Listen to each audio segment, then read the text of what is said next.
নমস্কাৰ বন্ধু বান্ধৱীসকল প্ৰথমতে কেৰিয়াৰ ফৰ আছাম চেনেলটোলৈ আপোনালোকক স্বাগতম জনোৱা হ'ল আৰু এই চেনেলটোক ছাবস্ক্ৰাইব তথা বেল আইকনটো দবাই ৰাখিবলৈ আপোনালোকক অনুৰোধ জনোৱা হ'ল যাতে আপোনালোকে আগন্তুক এডিআৰই ৰিলেটেড বিভিন্ন ধৰণৰ ভিডিঅ'বিলাক পাই থাকে।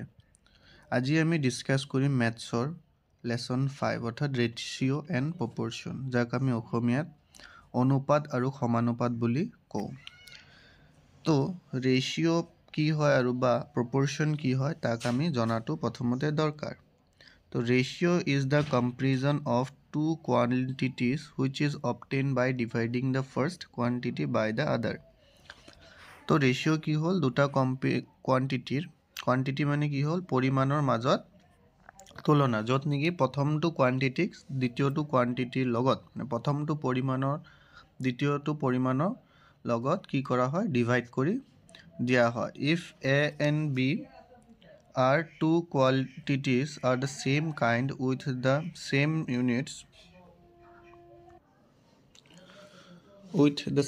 units such that B is not equal to 0, then the quotient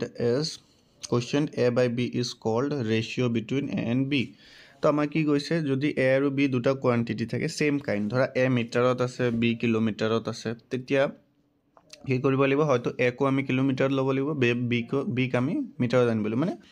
এটা কোৱান্টিটি আৰু ইউনিটটো ইহঁতৰ মানে যোনটো আমাৰ ইউনিটটো আছে সেইটো কি হ'ব লাগিব সেম হ'ব লাগিব। কিন্তু এটা কথা তলৰ যোনটো আমাৰ B আছে B কি হ'ব নোৱাৰিব ইজ নট ইকুৱেল টু 0 হ'ব নোৱাৰিব। তো যেতিয়া আমি তেতিয়া কি লিখিম, ধৰা আমাৰ A দিছে 5 আৰু B দিছে ধৰা আমাৰ 7, তো A is to B equal আমাৰ কি হৈ যাব 5:7 এনেকুৱাকৈ লিখোঁ। অৰ আমি কি লিখিব পাৰোঁ 5/7। অ'কে, তো এইটোৱে আমাৰ হ'ল ৰেচিঅ'। হোপ আৰু যদি কিবা প্ৰব্লেম আছে তেতিয়াহ'লে মই আছামিছত লিখাটো দি দিছোঁ। হ'ব, মনত ৰাখিব ৰেচিঅ'ত আমাৰ ইউনিট সদায় সেম হ'ব লাগিব, তেতিয়াহে আমাৰ হ'ব। যদি A লিটাৰত দিছে বিও লিটাৰতে থাকিব লাগিব, যদি A চেণ্টিমিটাৰত দিছে বিও চেণ্টিমিটাৰতে দিব লাগিব, যদি A আমাৰ বয়স দিছে বিও বয়সে দিব লাগিব, বি আকৌ ওজন দিলে নহ'ব। ঠিক আছে, তাৰপিছত আমাৰ কি দিছে প্ৰপৰ্শ্যন। প্ৰপৰ্শ্যন is an equation that defines that the two given ratios are equivalent to each other. For example, 2:7 is equal to 14:14. So we can write 2:7 is 4:14। মানে কি হ'ল দুটা আমাৰ অনুপাত দিছে, তো অনুপাত দুটাৰ ভ্যালু যদি আমাৰ সেম হয় তেতিয়াহ'লে আমাৰ কি হৈ যাব ইহঁতক আমি প্ৰপৰ্শ্যন বুলি কওঁ। যেনেকুৱা 2/7 দিছে হয় ইকুৱেল কি দিছে আমাৰ 4/14। তো এইটোক যদি আমি 2 দি কাটি দিওঁ 2 পাম, এইটোক যদি 2 দি কাটি দিওঁ 7 পাম। তো আমাৰ কি হৈ গ'ল বেচিকেলি 2/7 হৈ গ'ল। তো এনেকুৱা ধৰণৰ ৰেচিঅ'বিলাকক আমি কি বুলি কওঁ প্ৰপৰ্শ্যনত থকা বুলি কওঁ। তো বেছি পলম নকৰি আজি প্ৰথমটো কুৱেশ্যন ডিছকাছ কৰিব যাওঁ আমি এতিয়া। প্ৰথম কুৱেশ্যনটো কি দিলে P/Q equal 4:5 and Q/R equal 7:9, then find the PQR। তো বেচিকেলি আমাৰ এইটো আমাৰ উল্টা এন কেনেকুৱা থাকে এনেকৈ থাকে। তো এনেকুৱা যদি আমাৰ মেথছবিলাক দিয়ে তো আমি এনেকুৱা ফৰ্মুলা ইউজ কৰোঁ উল্টা এন। তো দেখাই আছোঁ কেনেকৈ ইউজ কৰিব লাগে। কি দিছে আমাৰ P/Q ইকুৱেল কিমান দিলে আমাৰ 4:5। ঠিক আছে, আৰু কি দিছে Q/R ইকুৱেল কি হ'ব আমাৰ 7:9। তো আমাৰ ওলাব কি লাগে P/Q/R।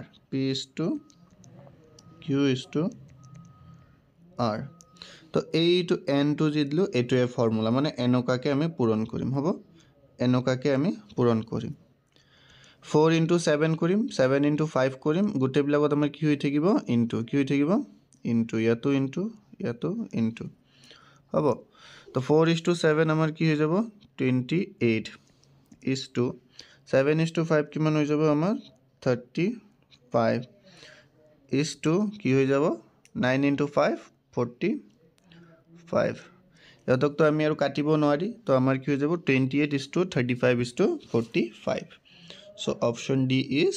কাৰেক্ট অপশন ডি আমাৰ কি হৈ যাব কাৰেক্ট হৈ যাব পিছৰ কোৱেশ্চনটো চাও কি দিলে কোৱেশ্চনটো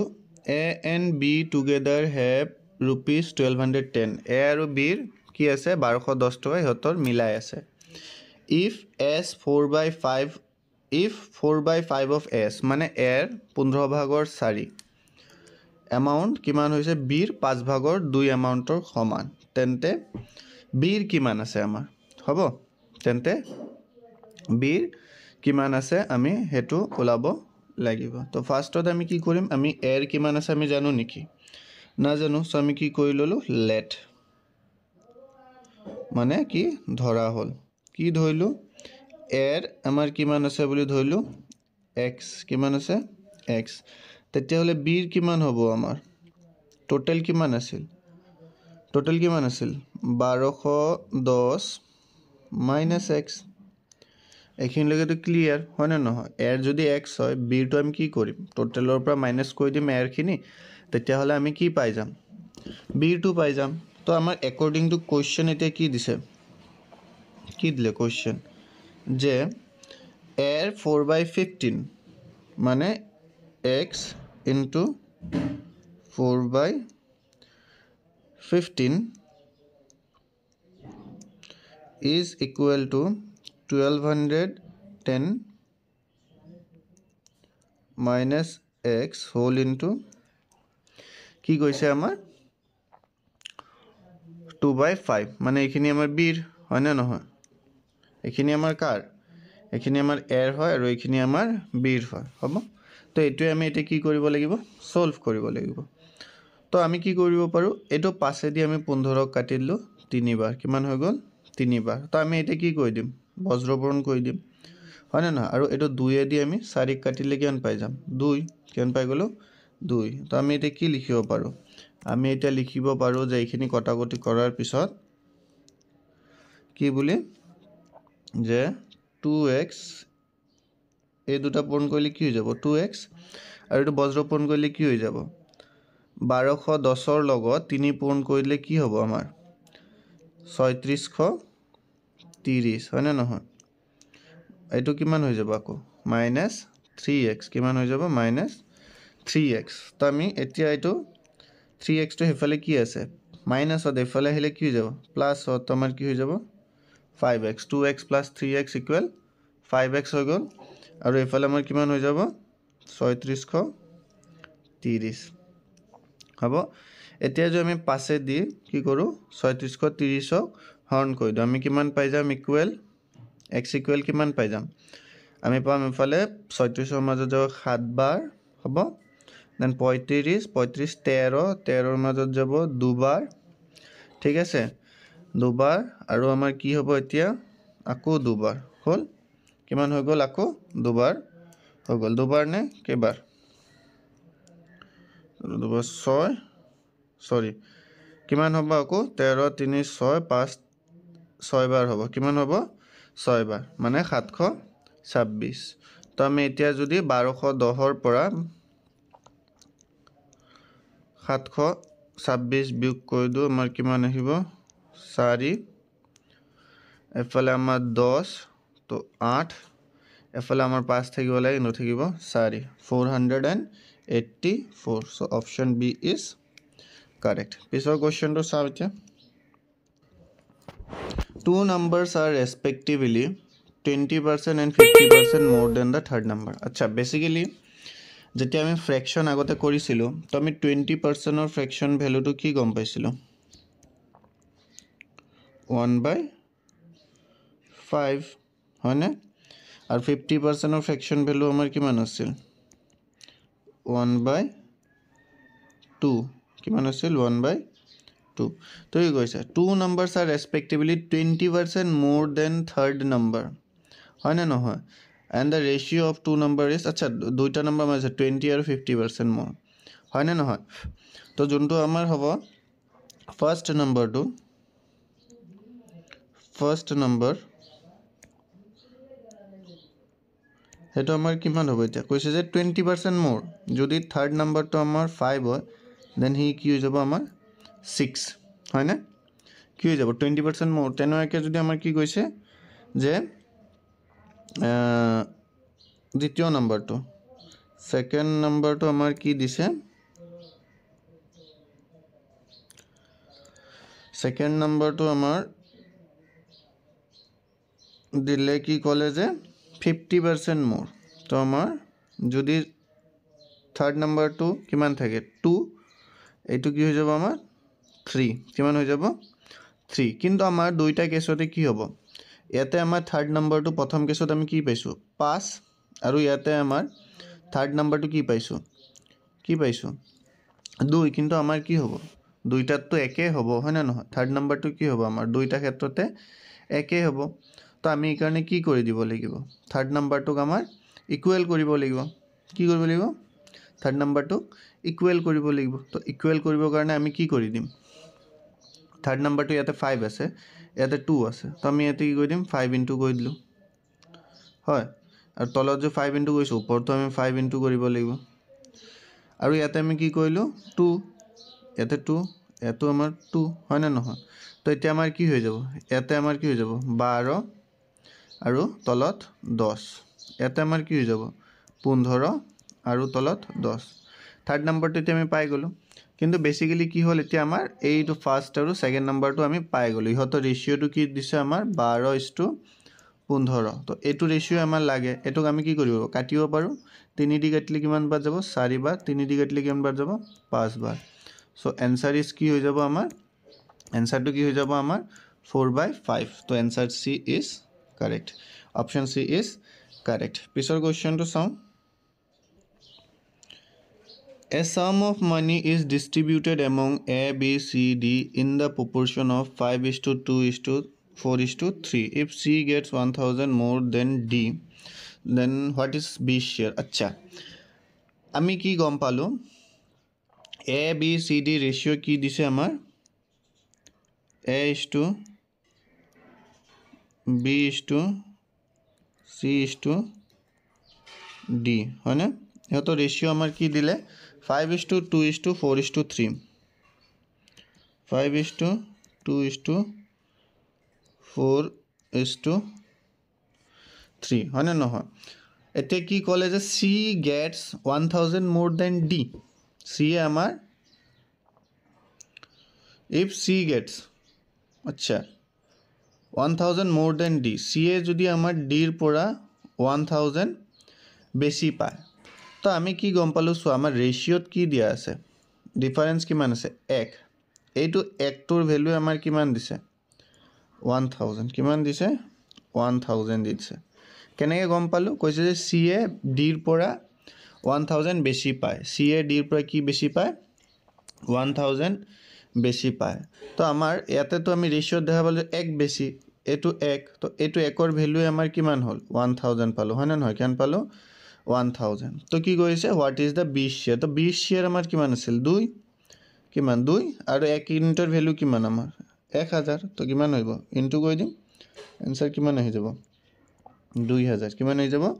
2000 তো নান অফ দিস হৈ যাব आंसर টো কি হৈ যাব নান অফ দিস কাৰণ আমাৰ 200 দিছে অপচনত 2000 দিয়া নাই হ'ব পিছৰ কোৱেশ্চনটো চাও পিছৰটো কোৱেশ্চন দিছে ইন এ মিক্সচাৰ 60 লিটাৰ মানে আমাৰ এটা ধৰিলো আমি এটা ড্ৰাম আছে ড্ৰামটোত আমাৰ কিমান লিটাৰ আছে মিক্সচাৰ 60 লিটাৰ কিমান আছে ইয়াতে আমাৰ 60 লিটাৰ কি ক'লে the ratio of milk and water is 2:1 ধৰিলো আমাৰ ইমানখিনি টোটাল আছে হয় তো ইয়াতে কি আছে আৰু মিল্ক আৰু ওয়াটাৰৰ কি আছে আমাৰ মিক্সচাৰ আছে হ'ব মিল্ক আৰু ওয়াটাৰৰ মিক্সচাৰ আছে 2:1 মানে টোটাল আমাৰ কিমান ইউনিট আছে 3 ইউনিট কিমান আছে 3 ইউনিট 2 + 1 3 ইউনিট এতে কৈছে 2 ইউনিট মানে বেসিক্যালি কি হল আমাৰ 3 ইউনিটৰ ভ্যালু আমাৰ কিমান দি আছে এতে এতিয়া 60 কিমান দি আছে 60 হয় না তো 1 ইউনিটৰ ভ্যালু আমাৰ কিমান হৈ যাব 1 ইউনিটৰ ভ্যালু কিমান হ'ব তেতিয়া হলে আমাৰ 1 ইউনিটৰ ভ্যালু আমাৰ 20 কিমান হ'ব 20 বুজি পালা কিয় হৈ গল 60/3 = 20 তো 1 ইউনিটৰ ভ্যালু আমি কিমান পালো 20 পালো কিমান পালো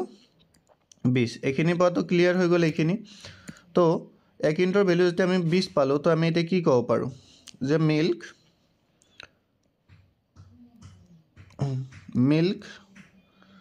আৰু ওয়াটাৰ হয়নে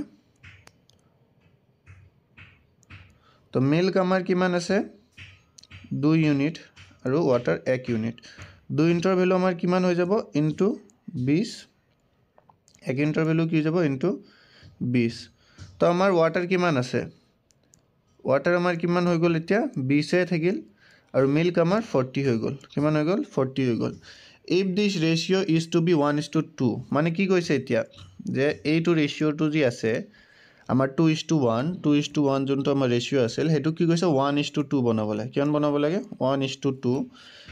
then the quantity of water to be further added আমি কিমান পানী মিলাব লাগিব এটা 2:1 কৈছে হয়নে তো 1 ইউনিটৰ ভ্যালু আমাৰ কিমান দিছে মানে 1 ইউনিট এতিয়া আমাৰ 40 হৈ আছে হয়নে 1 ইউনিট কিমান হৈ আছে এতিয়া আমাৰ 40 হৈ আছে 1 ইউনিট 40 তো 2 ইউনিট আমাৰ কিমান হ'ব এতিয়া 80 কিমান হৈ যাব 80 2 ইউনিট আমাৰ কিমান হৈ যাব 80 তো অলৰেডি আমাৰ কিমান আছে অলৰেডি আমাৰ ওয়াটাৰ আছে 20 লাগে কিমান আমাৰ 80 লাগে কিমান আমাৰ 80 লাগে হয়নে তো আমি আৰু কিমান মিলাব লাগিব তো 80 minus 20 যদি আমি কৰো 80 minus 20 যদি আমি কৰি দিও তো আমি কিমান পাই যাম 60 কিমান পাই গলো 60 লিটাৰ হয়নে তো আমাৰ आंसर কি হৈ যাব option D is our correct পিছৰ কোৱেশ্চনটো দিছে the ratio of number of boys and girls in a college is 7:8 if the percentage increase আচ্ছা এটা কলেজৰ মাজত বয়জ আৰু গাৰ্লছৰ ৰেশিও কিমান 7 আৰু 8 তো কি গলে ইহতৰ মাজত এতিয়া ইনক্ৰিজ হ'ব বয়জ বিলাক 20% ইনক্ৰিজ হৈছে আৰু গাৰ্লছ বিলাক 10% what will be the new ratio আচ্ছা এতিয়া আমি 7 or আমি যদি নরমালি 20% ইনক্রিজ কৰো তেতিয়া হলে 7 টো কিমান হৈ যাব আমাৰ 120% হয়নে কিমান হৈ যাব 120% হ'ব 20% ইনক্ৰিজ হৈ গল তো বেসিক্যালি আমি 7 or এতিয়া নকৰো যেতিয়া আমি এনেকুৱা ব্লক পাও তেতিয়া আমি নৰমালি তে পয়েন্টত নাহে আমাৰ সেই কাৰণে আমি ট্ৰাই কৰো সেই কাৰণে আমি কি বুলি ধৰি লব পাৰো বয়জ টো আমি কি ধৰি লব পাৰো যে বয়জ আৰু কিমান আছিল আমাৰ গাৰ্লছ 70:80 ধৰিলে আমাৰ কিবা সমস্যা আছে নি নাই নহয় ৰেশিও হে 70:80 তো বয়জ বিলাক কিমান প্লাস হৈছে বুলি কৈছে +20% কিমান হৈছে +20% আৰু গাৰ্লছ বিলাক কিমান প্লাস হৈছে বুলি কৈছে 10% কিমান 10% আচ্ছা 70-20% কিমান হ'ব আমাৰ 17-20% হয় আমাৰ 14 তো আমাৰ 70 + 14 84 হৈ যাব আৰু 80 10% কিমান হয় আমাৰ 8 তো আমাৰ কিমান হৈ যাব 88 তো আমি এটাক 4 দি হন কৰিলে কিমান পাম 4 দি পাম 21 বাৰ 4 দি পাম 22 বাৰ তো অপচন আমাৰ সি কি হৈ যাব কাৰেক্ট হোপ আজি কোৱেশ্চন ব্লক তোমালোকৰ ভাল লাগিছে আৰু এন ধৰণে আমি কোৱেশ্চন আৰু আগত ডিসকাস কৰি থাকিম সেই কাৰণে এই চেনেলটো সাবস্ক্ৰাইব কৰি লবা আৰু বেল আইকনটো দবাই লবা যাতে আমাৰ আগন্তুক ভিডিও বিলাকৰ তোমালোকে নটিফিকেশন বিলাক পাই থাকা ঠিক আছে ধন্যবাদ